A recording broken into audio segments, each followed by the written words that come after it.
with a riverbank goes only on this stand. Watch out, postpone the cursing.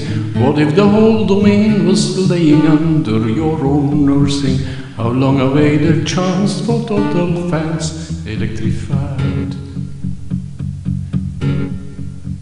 In a flash, even more simplified, beware of dog on site.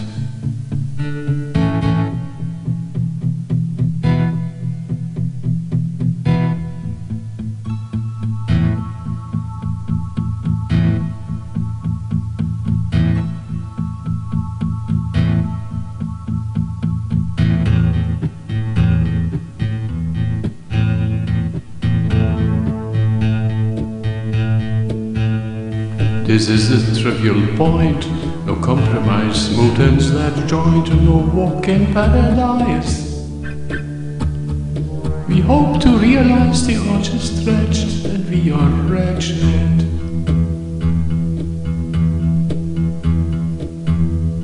Good evening, titled Rambler. You will have noticed this is private and you not being starved. And if you love the trout, but never stirred them up for scramble, then come with me to live for free on my territory. I'll fetch my best of bottled wine.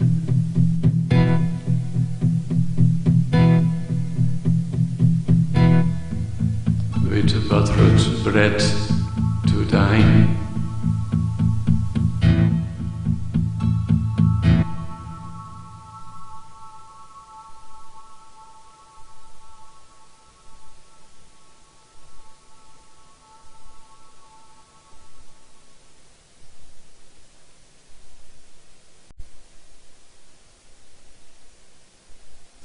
Democracy.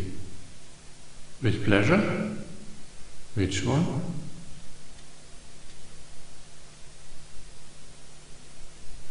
Atomic democracy.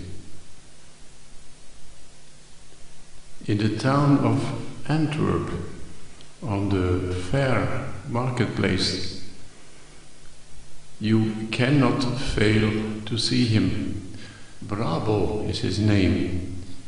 A Roman hero, sustained by 3 women, triumphing in showing a big hand belonging to Druon Antigoon, a giant. Latter lies deep under Bravo's feet in agony or beyond. And if there was not a plentiness of fountain bubble, one could have the impression to hear his last sigh. Bravo, a Roman, what such a figure is seeking in a Flemish metropole. And that bleeding giant, what did he do for wrong? And above it all, how did he get his strange name? He has, according an old tale, besieged the river Schelde, extorting an exploiting duty from each skipper who wanted to enter or leave the harbor, bringing the whole region to poverty and misery. Bravo slaughtered him. We are in the town of Lohengrin, so this should not be considered as a local anecdote, but rather as the essence of all important anecdotes as a whole. The name Antigoon seems to me being the abbreviation of AntiPentagon, that giant who operates in the inverse direction of the pentagram, opposite to the laws of divine order, both on earth and in the universe. The power which deregulates, so badly that the whole earthly construction is breaking down in a catastrophe, with, as consequence, an unknown suffering of the human race.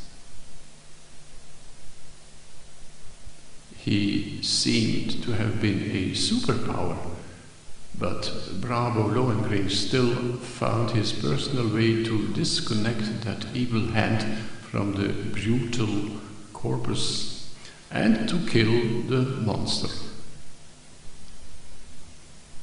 In a heroic attempt, he had 3 support stars, 3 women of the size of Elsa of Brabant. The wise, pure femininity, so to say. And what has this story in common with the democracy question? In fact, everything. Hope, vanity, helplessness, cynicism, desperation. Homo economicus in aeternam. Amen. In the course of that memorable Saturday, the 9th April 2010, at the occasion of the bank tribunal organized by ATTAC in Berlin, many golden sentences have been formulated and applauded. Among the sentences that I took home was one of the contribution of Hans-Jürgen Arlt, a publisher. He meant, grimacing somehow critically, I observe with a grain of fear a development among the many groups which have the intentions to try to change the present economic system. In those circles, everything has been said, but not by all. Most of them seem to be more persuasive, overbred ones than hope bearers. I say the man is right. To make oneself understandable, give expression of one's own point of view, to make clear what one really wants, all that is necessary, important and praisable. However, to dispute until the contrahand gets tired has not the same qualities.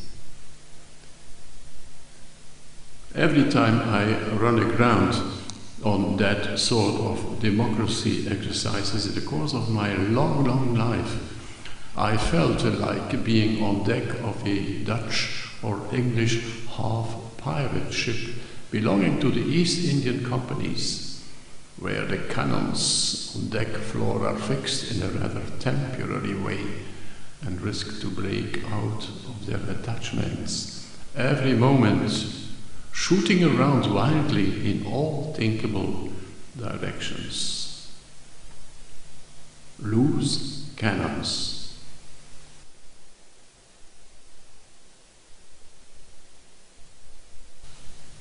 All things are vain, though stay, said Solomon. Oh yes? Where actually though are still in force? Certainly not in those discussion rounds full of unrealistic thought birds. The project babies who saw the light of the world for the first time in such occasions were almost all premature babies. They all died and were swept overboard. What is the deeper reason of that? At first because the cannons are screwed on decks belonging to frigates of flotillas whose admirals sail according to the methods and the stamps and the tricks of Antigoon. Though their flags show the inscriptions and symbols of freedom and democracy, and though their model ships bear the names of noble Erasmus or Thomas More, it is all faked about it. Demos means people, and Kratos, power. So power to the people, but only as long as the latter are ready to accept that freedom hallmark with the label Antigoon on it. On many occasions, in pure democratic elections, the people chose a different way of freedom and order, clearly and decisive. For instance, in Iran, before the Shah's regime in 1953. The illuminated Western value community did not agree at all, and the whole scenario was pushed away with violence. As I changed the nation 25 years ago, in my chosen country, Germany, the whole fashion of indicating highways and smaller streets by numbers or characters was much wider developed and spread than in Belgium, where I was born. At that time, the driver in the car was mostly me, and my German wife held the map. And when a change in direction was on hand, it happened that the loud discussions vibrated through the cockpit.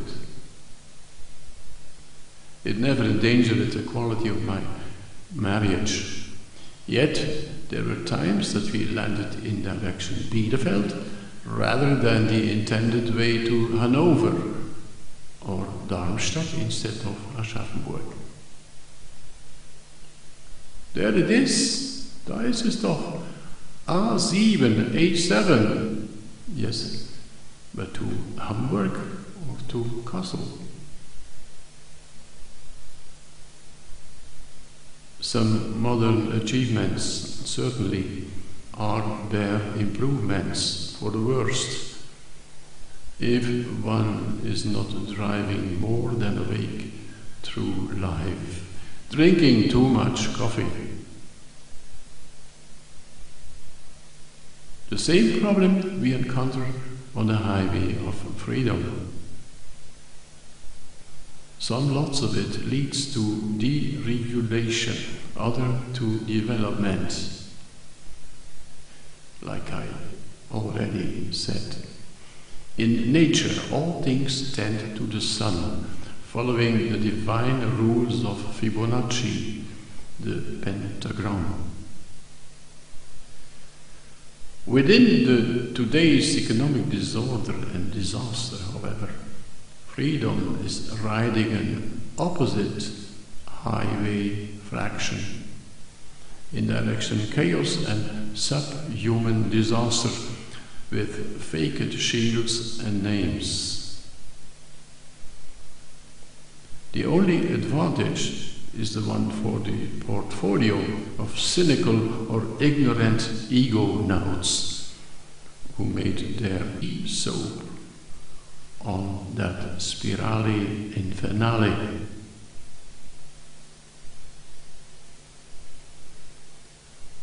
At last, after having read the former remarks, many left-winger, many sociologue of attack idealists will find it too far ahead for him, and they start to protest loudly.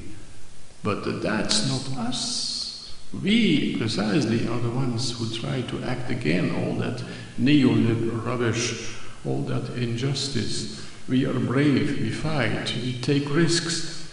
At least we do something.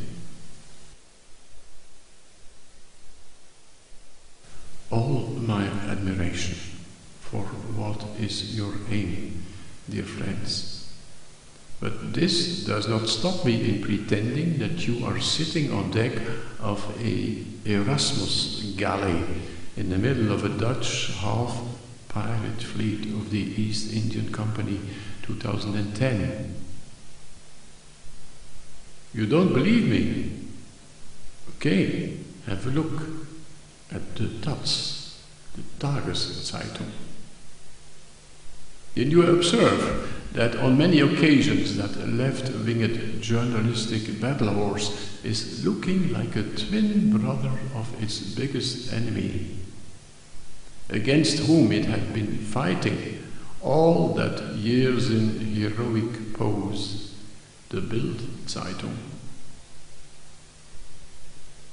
And as on that 9th April 2010, at the Volksbühne in Berlin, I saw Wolfgang Gradden, a former main redactor of the fierce Der Spiegel, who was outraged by us naive yesterday's auditorium and seemed serious. I was thinking, Augstein, what is left of your ideas, your heritage? Let me formulate it otherwise. Do you really think that Schalke 04 fighted successfully against commercial medal sport by trying to cope with the money makers of Bayern Munich, thereby choosing for a football typology of Ruhr area sweat away? On the contrary, it sustains it in its brain-burned triumphalism. On a false navire under the flag of Francis Drake as an idealist, that is stuff for ancient Greek tragedies, especially when their heroes, after all those setbacks and misadventures, are accustomed to start evil fights against each other, against La Fontaine or against the maneuvering France grasshopper, against sub-work group 3, or was it 5 or 23? Losing canons. Do you really think this is the solution in order to discover the entrance gate for a new young world of justice? Perhaps with giant sex organ symbols on the front side of the redaction mansion in the Rudi-Dutschke Straße? You're right, trying to fight deregulation of the economic life. But at the same time, you encourage the shrewd deregulation mechanisms, AntiPentagons, Antigons, by not taking serious all the delicate Fibonacci filaments and levers. Even worse, by cutting them to pieces in your ignorant mockeries and argumentation litanies, even before they could clamp the first of their roots. For instance, religio, that's Latin, means recoupling, has nothing to do with churches, certainly not with their shortcomings. You don't understand that word, why it lasted so long before you got that point.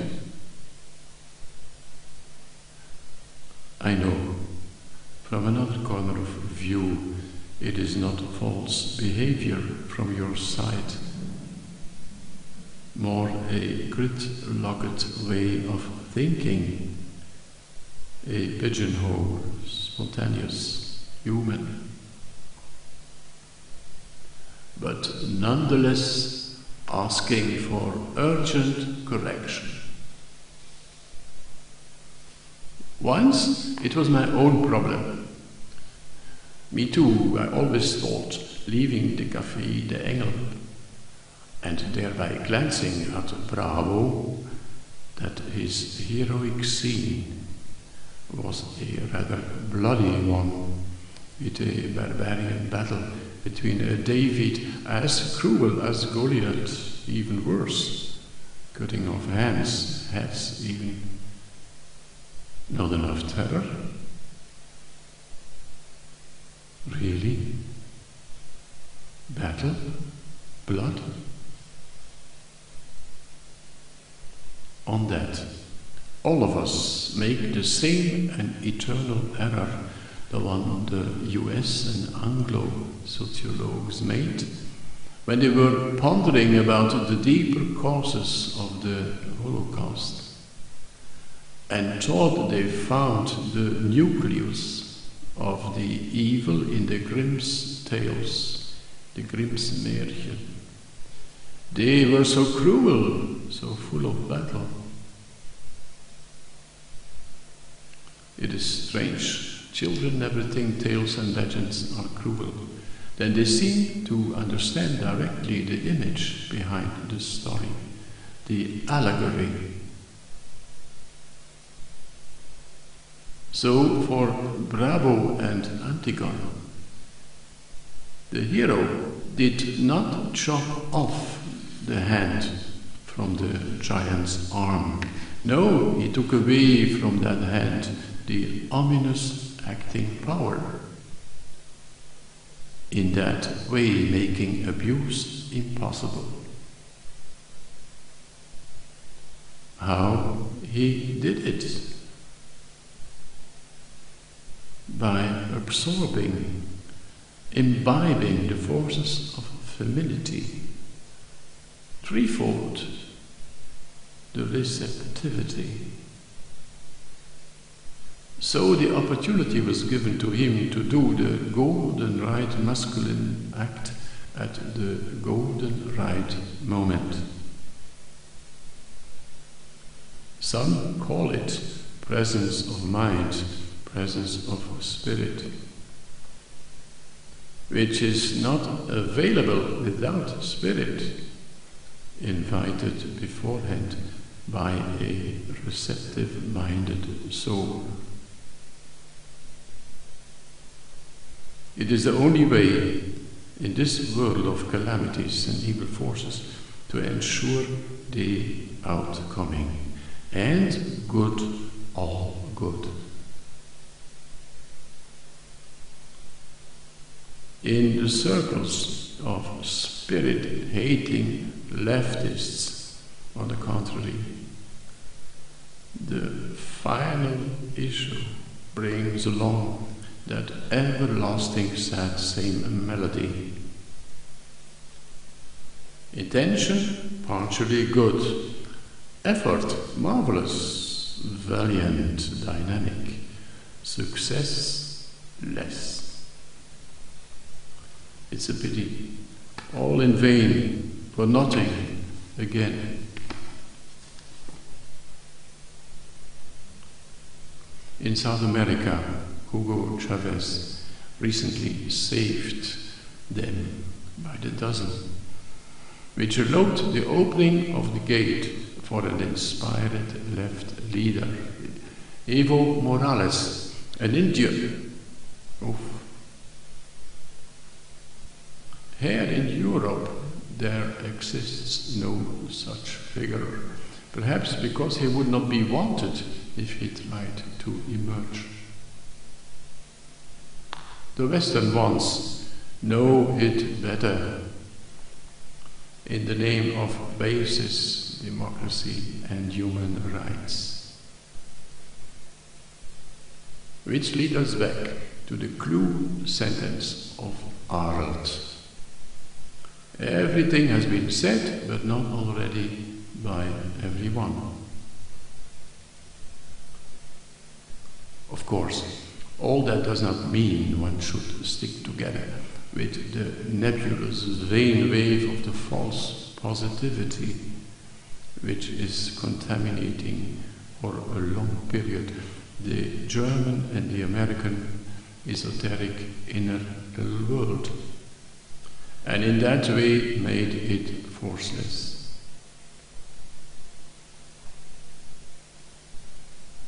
The need of self-activity, taking into account the laming and lament public support together with the medial manipulation, is considerable.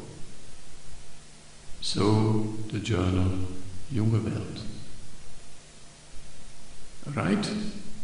But please, without loose cannons.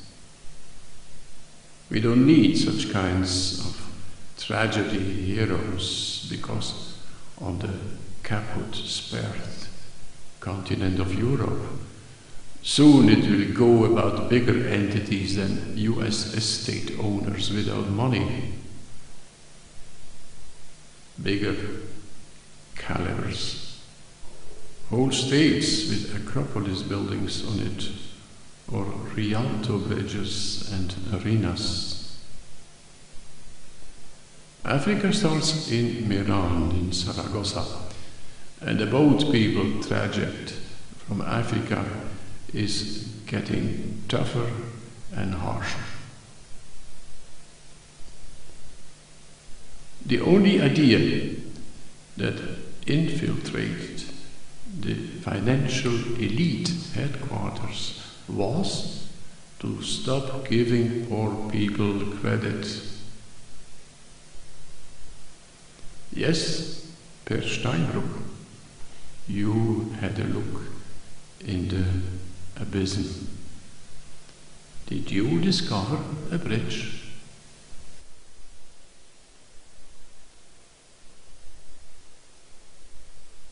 Cellular democracy. Life awakens around the fissures in the ground. Mud and minerals become a fertile ground for germs on which life can be started to multiply. At certain spots it is getting denser and allows structures to grow under the prehistorical sky. As soon as some cells learn to catch the sunlight, they alter the atmosphere and create the breathing air for the life to come. An air being fossilized in iron. Life needs air breath, and it also needs a shelter to cover, to conceal itself, and to develop and change in it. Soon, flat seas nourish the life that grows towards more and more complex forms. Life is developing as quick as light and oxygen are thriving. Life wins resistance and finds a shell. It learns to move and begins to see. The first eyes appear on the trilobites.